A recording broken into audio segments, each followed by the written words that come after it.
بسم اللہ الرحمن الرحیم، السلام علیکم ورحمۃ اللہ وبرکاتہ۔ میں ہوں جمال ناصر۔ اس روڈ شو میں ہمارے ساتھ مہمان ہیں مفتی شیخ نعمان صاحب، کراچی سے تشریف لائے ہیں۔ سب سے پہلے ہم اپنے معزز مہمان کو ویلکم کرتے ہیں۔ السلام علیکم مفتی صاحب۔ وعلیکم السلام ورحمۃ مفتی صاحب، بغیر کسی تاخیر کے، بغیر کسی ڈیلے کے ہم آگے بڑھتے ہیں۔ جو روڈ شو کا مقصد ہے، کچھ کویشچنز کرنے ہیں آپ سے کہ کیا بینکنگ اسلامک ہو سکتی ہے؟ یعنی کنونشنل بینکنگ تھی، کنونشنل بینکنگ کا راج تھا، اسلامک بینکنگ کا وجود نہیں تھا، پھر لوگوں نے کہا کہ اسلامک الٹرنیٹو بینکنگ ہو، اب یہ بینکنگ کنورٹ ہو رہی ہے اسلامک کی طرف، تو کیا بینکنگ اسلامک ہو سکتی ہے؟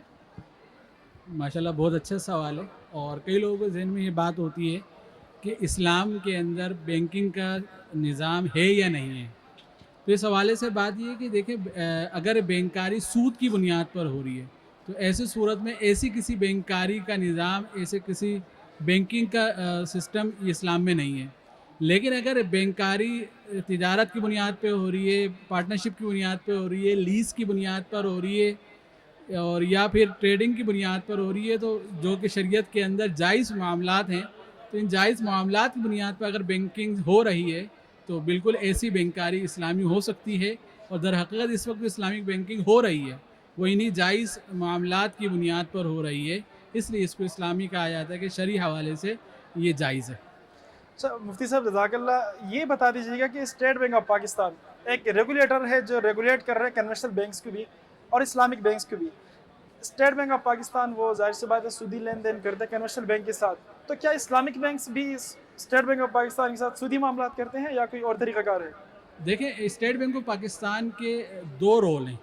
ایک رول تو ہے اس کا کہ وہ مالیاتی نظام کا اور فائنینشل سسٹم کا ریگولیٹر ہے، اور ریگولیٹری کچھ کمپلائنسز، کچھ چیزیں اسٹیٹ بینک آف پاکستان کہتا ہے وہ عام طور پہ جائز ہوتی ہیں۔ مثال کے طور پر یہاں برانچ بننی چاہیے، یہاں نہیں بننی چاہیے، کہ کس قسم کی کس کو فائنینسنگ دینی چاہیے، نہیں دینی چاہیے، اس کے حوالے سے ریگولیشنز ہیں۔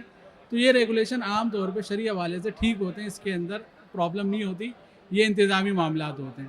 دوسری قسم کے اسٹیٹ بینک کا جو تعلق ہوتا ہے بینکوں کے ساتھ، وہ یہ کہ بینکوں کو بعض اوقات مالیات کے پیسوں کی ضرورت ہوتی ہے تو وہ فائنینسنگ اسٹیٹ بینک کرتا ہے، اور اسٹیٹ بینک کو بعض اوقات بینک پیسے دے رہے ہوتے ہیں۔ یہ جو پیسے کا لین دین ہے، یہ اگر سود کی بنیاد پر تو ناجائز ہے، اور عام طور پہ جو روایتی بینک کر رہے ہوتے ہیں اسی بنیاد پر کر رہے ہوتے ہیں۔ لیکن اگر اسلامی بینکوں کی بات کریں تو اسلامی بینک اگر اسٹیٹ بینک کے پاس پیسے رکھواتے ہیں تو وہ بھی شرعی اصولوں کے مطابق رکھواتے ہیں، پیسے لیتے ہیں تو وہ بھی شرعی اصولوں کے مطابق لیتے ہیں۔ لہذا یہ اسٹیٹ بینک یعنی کے ساتھ تعلقات ہیں اسلامی بینکوں کے، یہ بالکل یعنی شرعی حوالے سے درست ہوتے ہیں۔ اور یا یوں کہہ لیں کہ اسٹیٹ بینک اسلامی بینکوں کے ساتھ جب معاملات کرتے ہیں تو وہ شرعی حوالے سے بالکل شریعہ کمپلائنٹ طریقے سے کر رہا ہوتا ہے، اور اس مقصد کے لیے اسٹیٹ بینک کو باقاعدہ اسلامی بینکنگ ڈپارٹمنٹ بھی موجود ہے، اور ایک ڈپٹی گورنر اسٹیٹ بینک کا وہ اسلامک بینکنگ کو دیکھ رہا ہوتا ہے۔ مفتی صاحب جزاک اللہ خیراً، یہ بتائیے گا جو لوگ بینک کے ساتھ معاملات کرنے کے خواہش مند ہیں اور ان کی ضرورت بینک ہے، وہ پوچھنا چاہتے ہیں کہ کنونشنل بینکس جس حساب سے ہم سے انٹرسٹ چارج کر رہا ہوتا ہے، بالکل اسی حساب سے اسلامک بینک ہم سے پروفٹ چارج کر رہا ہوتا ہے، تو یہ دونوں ایک جیسے نہیں ہو گئے؟ دیکھیں، اینڈ رزلٹ کی بنیاد پر اور ہم یہ نہیں کہہ سکتے کہ دونوں ایک جیسے ہیں۔ اور بات یہ ہے کہ اسلامی بینکس جو معاملات کر رہے ہیں، وہ جو معاملات ہیں، طریقہ کار ہے، وہ طریقہ کار بتاتا ہے کہ یہ جائز ہے یا ناجائز ہے۔ تو اگر سود کی بنیاد پر فائنینسنگ ہو رہی ہے، وہ ناجائز ہے، بھلے اب وہ اس میں جو سود رکھا جا رہا ہے، انٹرسٹ رکھا جا رہا ہے، وہ 1 روپے رکھا جا رہا ہے، 2 روپے رکھا جا رہا ہے، تب بھی وہ ناجائز ہے۔ لیکن اگر ایک تجارت کا معاملہ ہے جس میں کوئی چیز خریدی جا رہی ہے، بیچی جا رہی ہے، کوئی لیز کا معاملہ ہے جس میں کوئی چیز رینٹ آؤٹ کی جا رہی ہے اور اس میں رینٹ لیا جا رہا ہے، اس کے اندر جو ہے پروفٹ لیا جا رہا ہے، تو وہ کم ہو یا زیادہ ہو وہ جائز ہوگا۔ اب صرف یہ کہنا ہے کہ دونوں کا یعنی اسلامی بینک جو پروفٹ لیتے ہیں وہ پروفٹ ریٹ، اور کمرشل بینک جو کنونشنل بینک ہے وہ انٹرسٹ لیتے ہیں، انٹرسٹ ریٹ سیم ہے، تو اس کی وجہ سے دونوں کو ایک جیسا نہیں کہا جا سکتا۔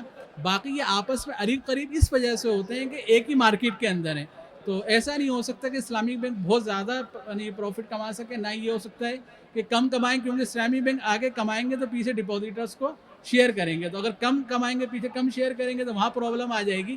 اس لیے اسلامی بینکس جو ہے وہ تقریباً مارکیٹ کے پار کے اوپر کام کر رہے ہوتے ہیں، اور بظاہر لگ رہا ہوتا ہے کہ دونوں کے ریٹ ایک جیسے ہیں، لیکن ایک جائز اور ایک ناجائز ہے۔ ماشاء اللہ، آپ نے واقعی بہت اچھے انداز سے بیان کیا۔ ابھی ایک اور سوال ہے، جن کے پاس پیسہ ہے، جن کے پاس ڈپازٹ ہے، وہ کہتے ہیں کہ ہم ڈپازٹ کنونشنل بینک لے کر جاتے ہیں، کچھ لوگ کہتے ہیں ہم ڈپازٹ اسلامک بینک لے کر جاتے ہیں، تو کنونشنل بینک کی ڈپازٹ سائڈ میں اور اسلامک بینک کی ڈپازٹ سائڈ میں کیا ڈفرینس ہے؟ دیکھیں ڈپازٹ سائٹ پر دو طرح کے اکاؤنٹ ہوتے ہیں. ایک کرنٹ اکاؤنٹ ہے جس کے اندر جتنے پیسے جمع کروائے ہیں اتنے ہی واپس آ رہے ہوتے ہیں, تو وہ تو اگر لون کی بنیاد پر ہے تو ہو سکتا ہے. باقی جو سیونگ ڈپازٹس ہیں اور ٹرم ڈپازٹ ہیں جس کے اندر کنونشنل بینک اضافہ واپس کرتا ہے, تو اگر قرض کی بنیاد پر یہ لیے جائیں اور اس میں اضافہ دیا جائے تو یہی تو سود ہے.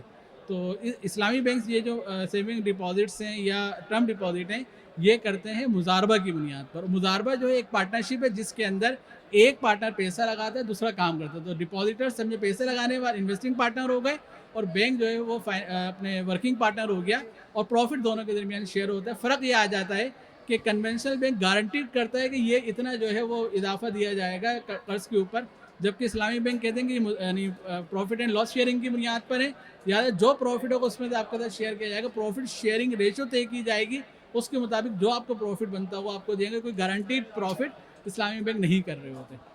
جزاک اللہ. مفتی صاحب یہ بتائیں, لوگوں کو گھر چاہیے, جو کنونشنل بینک جاتے ہیں وہ لوگ بھی گھر دیتے ہیں, لوگوں کو کار چاہیے, کنونشنل بینک والے بھی کار دیتے ہیں, اسلامک بینک کے پاس جاتے ہیں وہ لوگ بھی گھر اور کار دیتے ہیں. تو یہ بتائیں کہ دونوں کے طریقہ کار میں کیا فرق ہے؟ دیکھیں طریقہ کار میں جو بنیادی فرق ہے وہ یہ کہ جیسے میں نے کہا کہ کنونشنل بینک کے پاس ایک ہی طریقہ کار ہے کہ قرض دینا اس پر سود لینا, جبکہ اسلامی بینک جو ہے جب یہ گھروں کی فائنینسنگ کرتے ہیں یا گاڑیوں کی فائنینسنگ کرتے ہیں تو اس کے اندر مثال کے طور پہ 1 کروڑ کی کوئی کا گھر ہے, اس میں 70 لاکھ کسٹمر کے پاس ہیں, 30 لاکھ نہیں ہے, تو اسلامی بینک کے پاس آتا ہے کہ یار یہ مجھے گھر کی فائنینسنگ چاہیے, تو اسلامی بینک کہتا ہے کہ دونوں مل کے خریدتے ہیں. تو 30 لاکھ جو کسٹمر نے لگا اتنا اس کا حصہ ہو گیا, 70 لاکھ جو ہے معاف کیجیے گا 70 لاکھ جو بینک نے لگائے اتنا بینک کا 70% بینک کا ہو گیا, 30% کسٹمر کا ہو گیا. اس کے بعد اسلامی بینک کہتا ہے کہ جو میرا 70% 30% ہے یہ اس میں نہیں رہوں گا, تم رہو گے, تم اس کا کرایہ دو. کرایہ کا معاملہ طے ہو جاتا ہے, یہی بینک کا نفع بھی ہوتا ہے. تیسرا نمبر پر بینک کہتا ہے یہ 30% کا آج میں مالک ہوں, ہمیشہ 30% کا مالک نہیں رہنا چاہتا ہے, بلکہ میں تھوڑا تھوڑا کر کے آپ کو بیچ دیتا ہوں. تو وہ ایک انڈر ٹیکنگ آپس میں طے ہو جاتی ہے کہ کسٹمر تھوڑا تھوڑا کر کے بینک سے خریدتا رہے گا.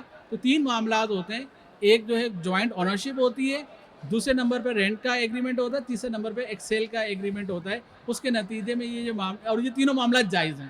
اس جائز طریقے سے ایک فائنینسنگ کی ضرورت ہے وہ پوری ہو جاتی ہے. بینک اسلامی میں آٹو فائنینس بھی اسی طریقے سے ہوتا ہے, اور بعد دوسرے بینکوں کے اجارہ کی یعنی لیزنگ کی بنیاد پر 100% بینک مالک ہوتا ہے. کسٹمر کو جو کرائے پر جو گاڑی دے رہا ہوتا ہے, کرایہ اس طریقے سے طے کرتا ہے جس میں بینک کی انویسٹمنٹ بھی نکل آئے اور پروفٹ بھی نکل آئے, اور آخر میں ایک الگ معاہدے کے تحت کسٹمر کو وہ چیز بیچ دیتا ہے. تو اس طریقے سے ایک جائز طریقے سے گھر اور گاڑیوں کی فائنینسنگ ہو جاتی ہے. ماشاءاللہ مفتی صاحب نے بہت اچھے انداز سے بیان کیا. یعنی اگر کوئی گھر خریدتا ہے یا کار خریدتا ہے تو جو ڈیمینشنگ مشارکہ کا پروڈکٹ ہے جس میں 3 پارٹس ہے, جوائنٹ آنرشپ ہوتی ہے جس طرح مفتی صاحب نے کہا, پارٹنرشپ ہوتی ہے جوائنٹ, پھر اس کے بعد جو ہے وہ لیز ایگریمنٹ ہوتے ہیں, اور اس کے بعد جو آہستہ آہستہ کسٹمر جو ہے اپنا جو گھر ہے بینک کے جو حصہ ہوتا ہے وہ آہستہ آہستہ پرچیز کرتا جاتا ہے اور پوری گھر کا مالک بن جاتا ہے. مفتی صاحب یہ جو پورا نظام ہوتا ہے کوئی شریعہ ریگولیٹر ہے اس کا, یعنی کوئی ایسے لوگ ہیں جو اس کی نگرانی کرتے ہیں جس پر اعتماد کر کے ایک مسلمان کہتا ہے یار میں اسلامی بینک کے ساتھ معاملات کروں جو کہ ربا فری ہو, جس کی ٹرانزیکشنز ربا بیسڈ نہ ہو بلکہ ایسڈ بیسڈ ہو؟ بالکل, اس کا یعنی اسٹیٹ بینک آف پاکستان کی طرف سے شریعہ گورننس فریم ورک کی صورت میں ایک شرعی نگرانی کا پورا نظام ہے. ہر اسلامی بینک کے لیے شریعہ بورڈ کا ہونا لازمی ہے, شریعہ کمپلائنس ڈپارٹمنٹ کا ہونا لازمی ہے, شریعہ آڈٹ کا ہونا لازمی ہے, ایکسٹرنل شریعہ آڈٹ کا ہونا لازمی ہے. تمام چیزیں اس بات کی یقین دہانی کرواتی ہیں کہ جو کہا جا رہا ہے الحمدللہ وہ امپلیمنٹ بھی ہو رہا ہے, اور یعنی عام آدمی جو ہے یعنی اعتماد کر کر انشاءاللہ اسلامی بینکوں سے کام کر سکتا ہے.